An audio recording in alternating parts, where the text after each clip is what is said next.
我正好搭后门吧，那边正好有彩虹。我搭在这里的话，可以把我的窗户打开，就能看到彩虹了。哇，我好久没搭过了，就在这一个地方，我觉得挺好看的。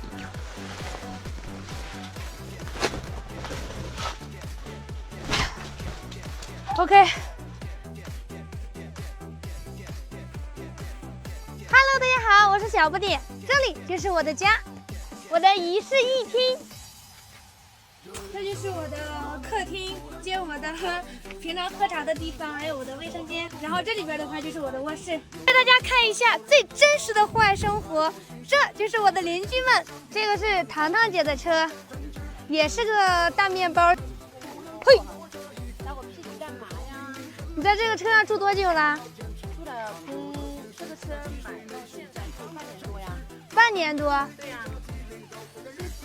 它这个是2座车带公告的，所以说它这个后边的话是没有座椅的，看一看啊，直接把它打开就可以了。它这个床是可以拖的，然后有水有电有厨房，什么都有。这是一个单身小姐姐小文的车，小文还没找到对象呢。找不到不好找。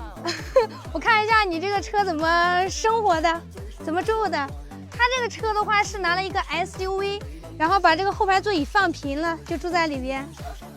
然后这边就是它的厨房。你在车里面住了几个月了？2个多月了，什么感受？看一下他是怎么生活的。嗨，超哥，看你咋睡的？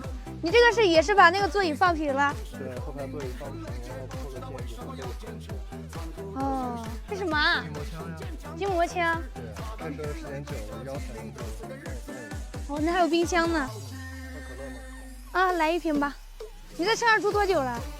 住了11个月。11个月，感受怎么样？特别好。特别好。这个还是一个单身的小哥哥。Hello， 磊哥。Hello。我看一下你是怎么住的。有什么要了解的吗？你这个座椅是换了是吗？是的，我这是个5座车。